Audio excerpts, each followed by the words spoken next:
கண்டுபிடிச்சிருப்பீங்கன்னு நினைக்கிறேன். திரு ஆறுமுகம் அவர்களை அழைக்கிறோம். அவர் வந்து தமிழ் பூமி அப்படிங்கிற ஒரு யூடியூப் சேனல் வச்சிருக்காரு. அதுல வந்து தமிழ்லயே அவர் பயனுள்ள தொழில்நுட்ப விஷயங்களை வந்து பகிர்ந்துட்டு இருக்காரு. அவசியமா போய் பாத்துருங்க, சப்ஸ்கிரைப் பண்ணுங்க, ஷேர் பண்ணுங்க. அப்புறம் வந்து தற்போது கொப்பேலிருந்து தமிழ் பள்ளியில் தன்னார்வலராக பணியாற்றி வரும் இவருடைய அன்பு மனைவி ஸ்வர்ணா. ஆக்சுவலா இவரை தெரியறதுக்கு முன்னாடி ஸ்வர்ணாவை பத்தி சொல்லியே ஆகணும். அவங்க வந்து நம்ம எம்பியோட ரீடிங் கிளப்லயுமே இருக்காங்க. அவங்க வந்து குட்டி வந்து அவங்க பாப்பா வந்து வயிற்றுல இருக்கும் போதுல இருந்தே அவங்க வந்து படிக்க ஆரம்பிச்சு எங்க கூட நிறைய கருத்துக்கள்லாம் ஷேர் பண்ணுவாங்க. அவங்களுடைய ஊக்கத்தினாலும் உந்துதலினாலுமே இன்று கவியரங்கத்தில் கவிதை எழுதுவதற்காக நம்ம கிட்ட வாசிக்கிறதுக்காக வந்திருக்காரு. வாழ்த்துக்கள். வாங்க திரு ஆறுமுகம் அவர்கள். நன்றி. இதுதான் என்னோட முதல் மேடை ஆக்சுவலி. ஸோ நன்றி, ஆர்கனைஸ் பண்ண வாய்ப்பு கொடுத்த எல்லாருக்கும் நன்றி. சொன்னா அண்ட் வேதா அவங்க 2 பேர் தான் மோட்டிவேட் பண்ணி அதில் நீங்கள் சொல்லுங்க அப்படின்னு சொன்னாங்க. ஸோ முதல் மேடை நன்றி போயிடலாம். ஸோ என்னோட கவிதை பேர் பயணங்கள். உங்கள் வாழ்க்கை நீங்கள் மகிழ்ச்சியாக உணர்ந்த சில தருணங்களை நினைவில் கொண்டு வாருங்கள். உங்கள் பள்ளி நண்பர்களுடன் சென்ற சுற்றுலாவாக இருக்கலாம், உங்களின் தேனிலவு பயணமாக இருக்கலாம். அதில் குறைந்தது ஒன்றாவது ஒரு பயணத்தோடு தொடர்புடையதாக இருக்கும். பயணங்கள் ஆச்சரியமானது. வாழ்வில் நாம் எத்தனையோ பயணங்களை கடக்கிறோம். சில மகிழ்ச்சியானது, சில துக்கமானது. ஒவ்வொரு பயணத்திலும் ஒரு மாற்றத்துக்கான விதை துவப்படுகிறது. 4 சுவற்றுக்குள் முடங்கி போன நம் வாழ்க்கையை மறந்து பிரம்மாண்டமான உலகை பார்க்க தொடங்கும் போதுதான் நம் வாழ்க்கையை புதிய பரிணாமிக்கிறது. அலைந்து தெரியும் மனதை அமைதியாக்குகிறது. புதிய பிரச்சனைகளுக்கும் புதிய கோணத்தை கொடுக்கிறது. பயணங்கள் நம்மை நாமே நமக்கு அடையாளம் காட்டும் கால கண்ணாடிகள். உலகின் அசுர வளர்ச்சிக்கு பின் உள்ள ஒரு அசைக்க முடியாத காரணி பயணங்கள். உலகின் எந்த ஜீவராசியாலும் தவிர்க்க இயலாத ஒன்று. பயணங்கள் சுவாரஸ்யமானது. சிறு வயதில் 4 கால்களுடன் பழகிய முதல் பயணம். பிறகு தாத்தாவின் முதுகில் சென்ற அம்பாரி யானை பயணம். அம்மாவின் கைப்பிடித்து அழுது கொண்டே பள்ளிக்கு சென்ற முதல் நாள் பயணம். பள்ளி சுற்றுலாவின் நண்பர்களுடனான பரவச பயணம்.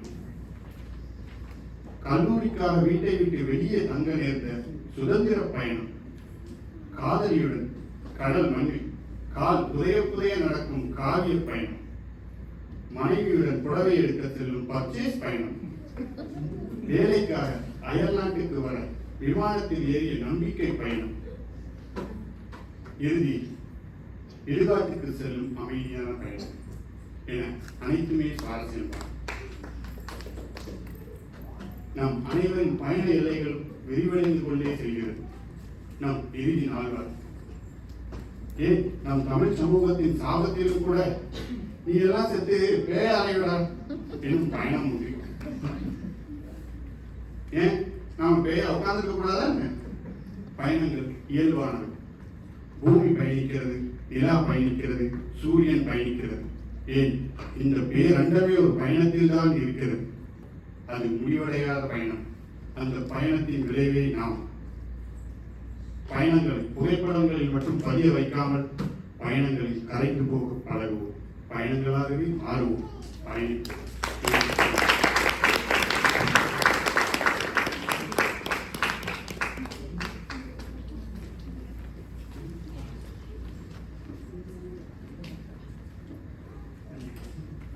நன்றி ஆர்வம். ரொம்ப அழகா சொன்னீங்க. பயணங்கள் ரொம்ப சுவாரஸ்யமானது. நம்ம எல்லாருக்குமே நிறைய பயணங்கள் இருக்கு. நேற்று, இன்னைக்கு, நாளைக்குன்னு சொல்லி நிறைய பயணங்கள் நம்ம பயணிச்சுட்டே தான் இருக்கோம். அடுத்து நம்ம கூட பேச வர போறவங்க வந்து MTA தமிழ் பள்ளியில் அவரும் வந்து ஒரு தன்னார்வலர். பள்ளி காலம் முதல் தமிழின் மீது அதிக ஆர்வம் கொண்டவர். குரல் கற்றலிலும் புத்தக வாசிப்பிலும் இன்று கவியரங்கத்தில் அவர் பங்கேற்கும் அளவிற்கு மாறி இருக்கிறார். ஸோ வாங்க உமா.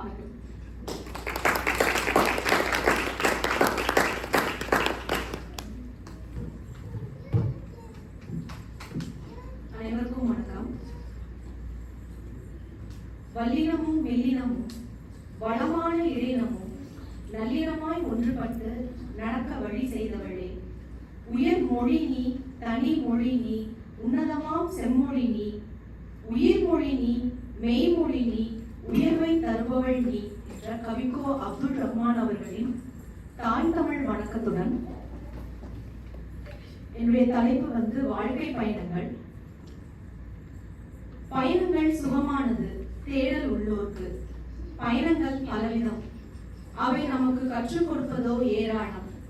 அசாத்திய பயணங்கள், பல்லாயிரம் மைல்கள் நடந்தே காட்டை உருவாக்கும் பெரும் யானைகளின் பயணம். கண்டம் விட்டு கண்டம் பறந்து உணவுண்டு தன் இனத்தை பெருக்கி திரும்பி வீழடையும் அழகிய பறவைகளின் பயணம். கடலின் ஆழம் சென்று பகலில் தன்னை மறைத்து இருளில் கூட்டாய் வெளிவந்து வேட்டையாடும் மீன்களின் பயணம். ஒரு முனையில் பனிப்பாறையாக தோன்றி சூரியனை அவை சுற்றி வர வெப்பமது தன்னை கரைத்தாலும் வால் நட்சத்திரமாக உருமாறும் பயணம் விண்வெளியில் நடக்கும் ஒரு அதிசயம். ஒவ்வொரு பயணமும் தனித்துவமானதன்றோ? ஒன்று இன்னொன்றோடு போட்டியிடுவதில்லையே. நம் அனைவரின் பயணங்களிலும் நிறைய ஏற்றங்களும் ஆங்காங்கே பல ஏமாற்றங்களும் அடங்கியதே. அவை யாவும் பயணத்தை தொடர்வதற்கே.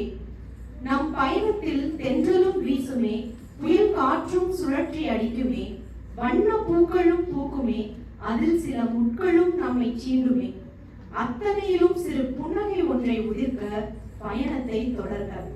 பாயும் மொழி, வீசும் காற்று, தாங்கும் நிலம், தணிக்கும் நீர், காக்கும் விண் என ஐம்பூதங்கள் நம்மோடு உள்ளவரை, நம் இதயம் நம்முடன் பேசும் வரை பயணம் செய்வோம்.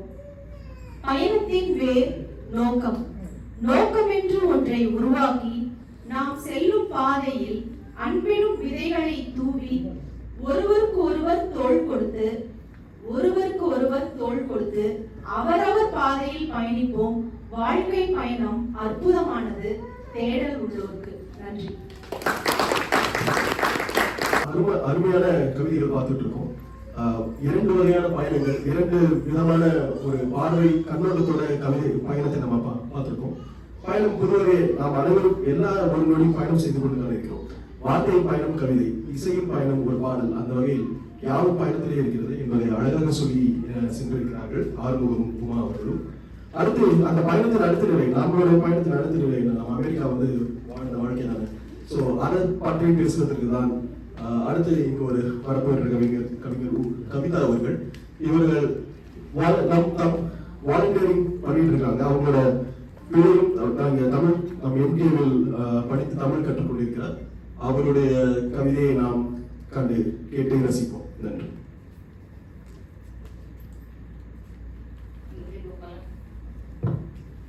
இங்கு வீட்டில் இருக்கும் அனைவருக்கும் என் வணக்கங்கள். தமிழ் வாசிப்பதா என்று தமிழனை யோசிப்பதா? அல்லதுலைங்க, வாலியுடையது. தமிழ் வாசிப்பதா என்று தமிழனை யோசிப்பதா என்ற எண்ணத்தை மாற்றிக்கொண்டிருக்கும் எல்டிஏவிற்கும் அங்கு பயிலும் மாணவர்களுக்கும் பயிற்றுவிக்கும் தன்னார்வலர்களுக்கும் என் பாராட்டுக்கள். என்னுடைய தலைப்பு அமெரிக்கா ஆசாமிகள். நாம தாங்க நம்மளுடைய ரிஃப்ளெக்ஷன். நம்ம லைஃப் எப்படி போது பார்ப்போம். யூஎஸ் வந்ததும் லைஃபுக்கு ரிசெட் ஆனது.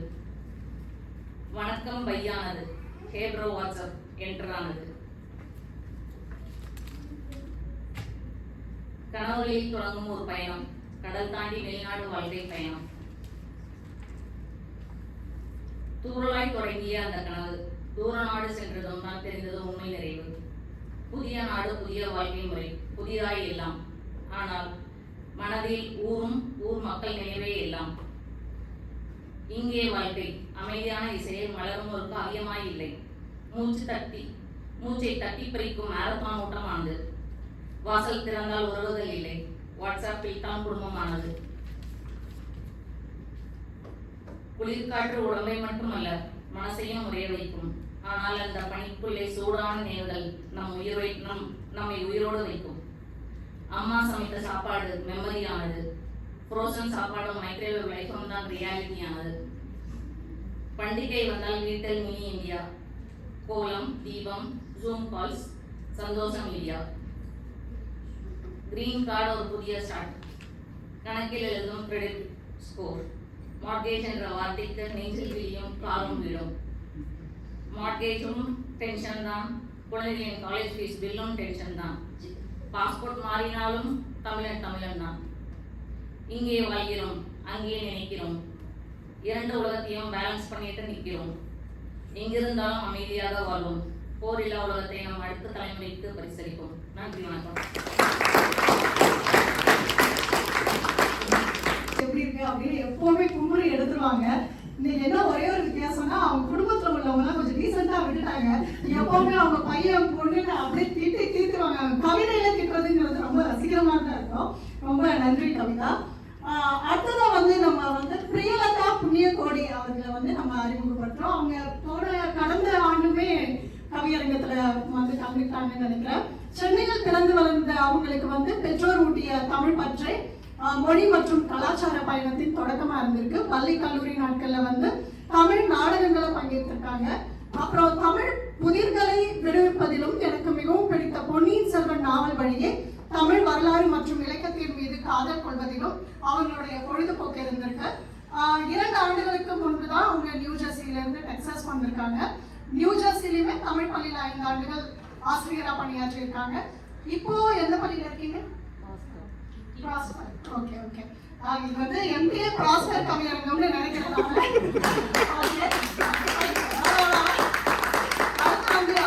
நிச்சயமா பாராட்டுகள்ங்க. அதுக்கு கடுமையான முயற்சி எடுக்கிறாங்க அவங்களுடைய பிரின்சிபல்ஸ். வாழ்த்துக்கள். நம்மளுடைய தமிழ் மொழியையும் கலாச்சாரத்தையும் பாதுகாத்து அடுத்த தளத்திற்கு கொண்டு சேர்ப்பதே அவர்களுடைய நோக்கமா இருக்கு. வாருங்கள் பிரியலதா புண்ணியகோடி.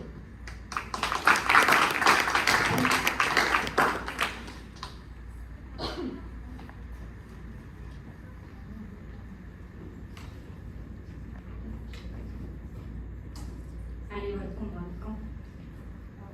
இந்த கவியரங்கத்தில் எனக்கு பங்கு கொள்ள வாய்ப்பு கொடுத்த MTA-க்கு நன்றி. நான் MTA ப்ராஸ்பரில் ரன்னாபுலராக நேரிட்டிருக்கேன். இன்னைக்கு என்னோட கவிதை காலத்தை பொறுத்து, காலத்தோட முக்கியத்துவத்தை பற்றியது. நம்மளோட பிறப்புலேருந்து நம்மளோட இறப்பு வரை நம்மளோட பயணிப்பது இந்த காலம்தான். அதிலும் முக்கியமாக இந்த நிகழ்காலம். இந்த நிகழ்காலம் தான் நம்ம கையில் கிடைச்சிருக்க மிகப்பெரிய பரிசு. அதை நம்ம எல்லோரும் உணரணும். And it's okay to start now. அதை எல்லாரும் புரிஞ்சுக்கணும். நம்மளோட வாழ்க்கை பயணத்தில் அறிவுக்கும் ஞானத்துக்கும் உள்ள பாலம் தான் இந்த அனுபவம். நிறைய பேர் என்ன நினைக்கிறாங்க, கடந்த காலத்தை பற்றி யோசிக்கும் போது குற்ற உணர்ச்சியோடவே இருப்பாங்க. ஆனால் அந்த குற்ற உணர்ச்சியை நீங்கள் அனுபவமாக எடுத்துக்கிட்டீங்கன்னா உங்களோட நிகழ்காலத்தை நீங்கள் இன்னும் சிறப்பாக பயணிக்கணும். அதை பற்றி சொல்கிறேன். இந்த நிகழ்காலத்தை பற்றி சொல்கிற கவிதை தான் என்னோட கவிதை. இந்த கவிதையை என்னோட ஆசான் ஐயாவிற்கு சமர்ப்பிக்கிறேன், என் வழிகாட்டியவர். நன்றி. நிகழ்காலம். நினைவுக்கும் கனவுக்கும் நடுவே ஞானத்தின் ஜாலம் இந்த நிகழ்காலம். கடிகார சக்கரத்தின் கண் வழியே காலத்தின் பாலம் இந்த நிகழ்காலம். நடந்து முடிந்த நாட்களை தேடி கடந்து வந்த கவலைகளை கூறி அறியாமை என்ற அருள் புரண்டு அன்றாட வாழ்வின் அழகை மறக்காது. மீதமுள்ள வாழ்வதனில் இலக்கு நோக்கி இன்றே பயணி. மாற்றம் அதை கொண்டு வர முதலில் நீ உன்னை நேசி. மாற்றம் அதை கொண்டு வர முதலில் நீ உன்னை நேசி. பாடமாக வந்தவர்கள் பாதி தந்து செல்லுவார்கள். பாடமாக வந்தவர்கள் பாதி தந்து செல்லுவார்கள். அனுபவத்தின் விழிவழியே கருத்தூன்றி உன்னை காட்சி செய். அனுபவத்தின் விழிவழியே கருத்தூன்றி உன்னை காட்சி செய். உன் கோப்பையில் அன்பை நிரப்பு. உறவுகள் சேர்க்கையில் எல்லைகள் பின்பற்று. உன் கோப்பையில் அன்பை நிரப்பு. உறவுகள் சேர்க்கையில் எல்லைகள் பின்பற்று. உனக்கான சூழலை நீ உருவாக்கு. உன் சுய பராமரிப்பு தொடங்கு. வலிமையான மனம் கொண்டு முடிவெடு. இனிமையான தருணங்கள் தேர்ந்தெடு. வலிமையான மனம் கொண்டு முடிவெடு. இனிமையான தருணங்கள் தேர்ந்தெடு. கையில் இருக்கும் இந்த நிகழ்காலம் கால கண்ணாடியில் கவின்மிகு பட்டகம்.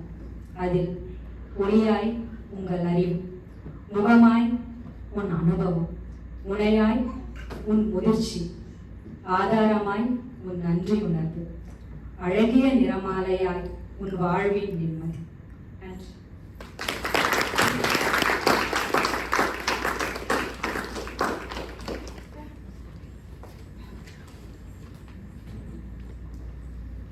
ரொம்ப நன்றிங்க. உன்னை நேசித்து வாழ் அப்படின்ற ஒரு வரியில வாழ்க்கையுடைய மிகப்பெரிய தத்துவத்தை வெறும் 2 நிமிஷம் கவிதையில வந்து ரொம்ப அழகா சொல்லிட்டு போயிட்டீங்க. ரொம்ப நன்றி. அடுத்து வரப்போற பங்கேற்பாளர் வந்து ரொம்ப சிறப்பான பங்கேற்பாளர். அவர் வந்து நம்மளோட MTA பள்ளியுடைய 8ஆம் வகுப்பு தேர்ச்சி பெற்ற ஒரு முன்னாள் மாணவி. இதனாலே அவங்களுக்கு வந்து ஒரு பெரிய கவிதை கொடுக்கிறார். இவர் வந்துட்டு ஆத்திச்சூடி, திருக்குறள் மற்றும் பேச்சு போட்டியெல்லாம் வந்து ரொம்ப விரும்பி கலந்துக்குவாங்க. இது அவங்களுடைய முதல் கவியரங்கம். வாங்க சிவானி.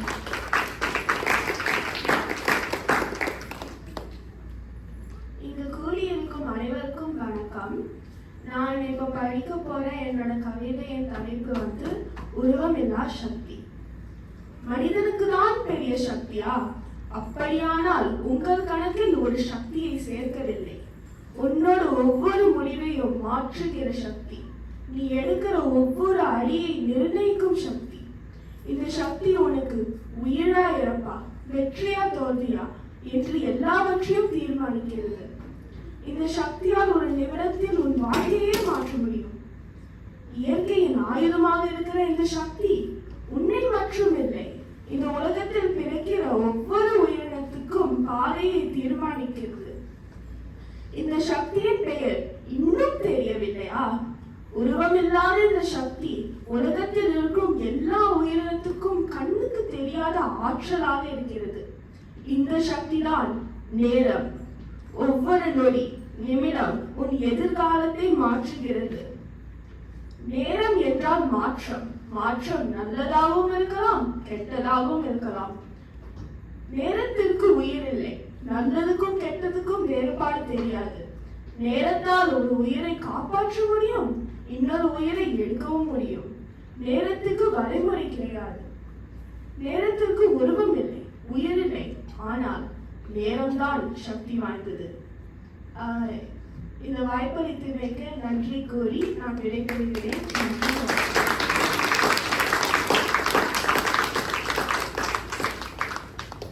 ரொம்ப அழகா இருந்தது சிவானி. இன்னும் ஒரு தடவை அவங்களுக்கு ஒரு பெரிய ரொம்ப பெருமையான தருணம் அது. அவங்களுடைய டாபிக்குமே ரொம்ப அழகான தலைப்பா இருந்தது. நேரம் அப்படிங்கிறது வந்து எவ்வளவு முக்கியம் அப்படிங்கறத பத்தி ஒரு குழந்தை சொல்லி நம்ம கேட்கிறோம் அப்படிங்கிறது ரொம்ப ரொம்ப சிறப்பா அமைச்சது. அடுத்தது வந்து நம்ம வந்து எங்க பள்ளியின் துணை முதல்வர் திரு சேது அவர்கள் நம்ம கவிதை வரக்கூடாது.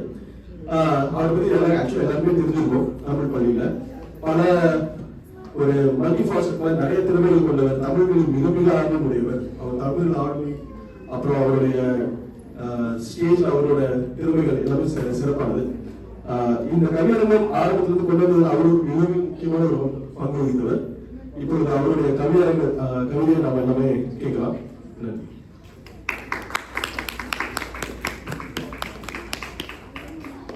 நன்றி திரு குருவாரி. முதல்ல இந்த கவியரங்களை தாண்டி இந்த மாதிரி கலகலப்பான விளையாட்டு போட்டிகளை ஏற்பாடு செய்வதற்கு மிக நன்றி. இந்த பாடல்கள் எல்லாத்தையும் நீங்க பாடின பாடல் எல்லாத்தையும் வந்து நம்ம வந்து குறிப்பிட்டு பார்த்தோம்னா நம்மளுடைய வயசு எல்லாரும் தெரியுதுன்னு நினைக்கிறேன். யாருமே வந்து ஒரு 2010-15க்கு மேற்பட்ட பாடல்களை பாடவே இல்லை. எல்லாருமே வந்து பழைய பாடல்களே பாடிக்கொண்டிருந்தோம். அதனால வந்து அது ஒரு சாம்பிள் மாதிரி இருந்தது. அதை பத்தி பேசும்போது ஒரே ஒரு பாயிண்ட் மட்டும் சொல்லணும்னு நினைக்கிறேன். என்னன்னா, இன்னைக்கு காலையில இருந்து எனக்கு 2 பாடல் வந்து மனசுல ஓடிட்டே இருந்தது. ஒண்ணு வந்து பூபாலம் இசைக்கும் அப்படின்ற பாடல், இன்னொன்று வந்துட்டு பாக்யராஜோட இன்னொரு பாடல். பாக்யராஜ் நீங்க வந்துட்டு நம்மளை வந்துட்டு விட்டு போயிட்டாரு. அந்த அதிர்ச்சியில இருந்து அதோட அதிர்ச்சினா அந்த பாடல் வந்து அந்த பூபாலம் இசைக்குன்ற ஒரு பாடல், இன்னொன்று வந்து கவிதை அரங்கேறும் நேரம் அப்படின்ற ஒரு பாடல். அது காலையில இருந்து ஓடிட்டே இருந்துச்சு. இங்க வந்ததுக்கு அப்புறம் பாத்தீங்கன்னா அது வந்து இங்கேயும் தொடர்கிறது. பூபாலம் இசைத்துக் கொண்டிருக்கிறார் இந்த கவியரங்கத்தை. அதன் பின் கவிதை அரங்கேறும் நேரமாகவும் இது இருக்கிறது. அதனால வந்துட்டு அவருக்கு ஒரு ஆழ்ந்த இரங்கல்களை முதலில் தெரிவித்துக் கொண்டு என்னோட கவிதைக்குள்ள போறாங்க. என்னுடைய கவிதை வந்து இன்னைக்கு ரொம்ப எளிமையான கவிதை தான், ஒரு உரைநடை கவிதை அப்படின்னு கூட சொல்லலாம். இதன் தலைப்பு வந்துட்டு எத்தனை கனவுகள். அறிவியல் வகுப்பை அறவே வெறுத்திருந்த என் 8ஆம் வகுப்பு நாட்களில் மேடை நாடகம் ஒன்று என்னை எழுத அழைத்துக் கொண்டது. நாடகம் வென்ற அந்நன்னாளில் இனி நான் திரைக்கதை ஆசிரியர் தான் என்று உறுதியாய் நினைத்திருந்தேன்.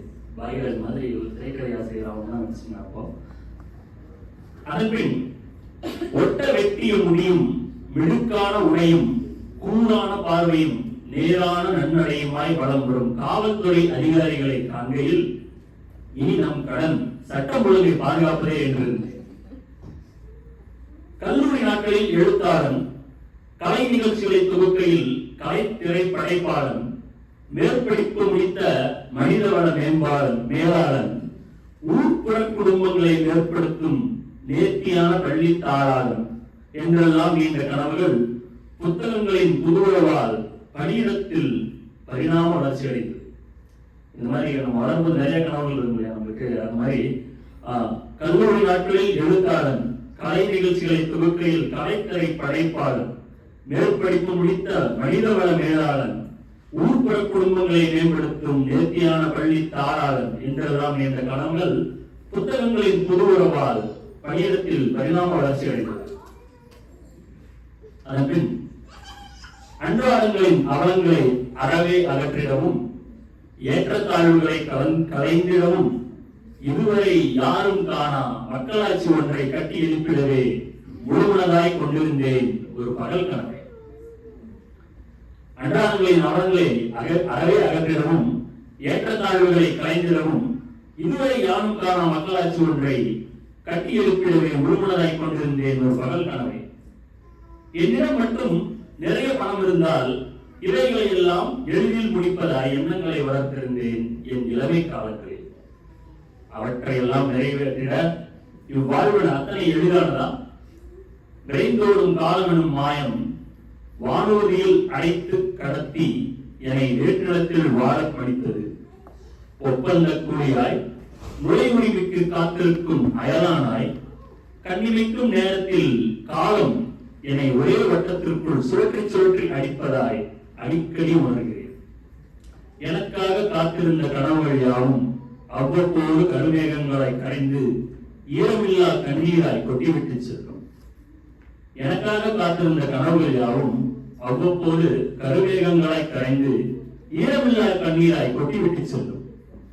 இன்று என்னிடம் நிறைய நேரம் உண்டு, விடுதலை உண்டு, வேண்டிடும் நற்செயல்களை செய்திடும் வல்லமை உண்டு. ஆயினும் இப்பொருள் தேடும் வாழ்வுக்கு பழக்கப்பட்ட நானோ, இப்பொருள் தேடும் வாழ்வுக்கு பழக்கப்படுத்தப்பட்ட நானோ என் கனவுகளின் பாதைகளில் இருந்து விலகி வேறெங்கோ எடுத்துச் செல்லப்படுகிறேன். ஒரு இருப்பொருளின் நடுப்பெட்டியை போல் எந்திர கதியில் இலக்கற்று தொலைகிறேன். ஒரு இருப்பொருளின் நடுப்பெட்டியை போல் இயந்திர கதியில் இலக்கற்று தொலைகிறேன். எத்துணை இருள் என்னை சூழும் போதும், எத்தகைய புயல் என்னை அடிக்கும் போதும் கண்களை மூடி காலத்தின் கைகளை இறுகப் பற்றி தொடர்கிறேன் ஏறுமையா சிறுவனாய். மீண்டும் ஒரு பெருங்கனவு என்னை தழுவிக்கொள்ளட்டும், தனிப்பெருந்துணையாய் என்னை வழிநடத்தி செல்லட்டும். மீண்டும் ஒரு பெருங்கனவு என்னை தழுவிக்கொள்ளட்டும், தனிப்பெருந்துணையாய் என்னை வழிநடத்தி செல்லட்டும். அதன் வழியில் நான் உயர்வேன் நம்பிக்கையுடன். நன்றி.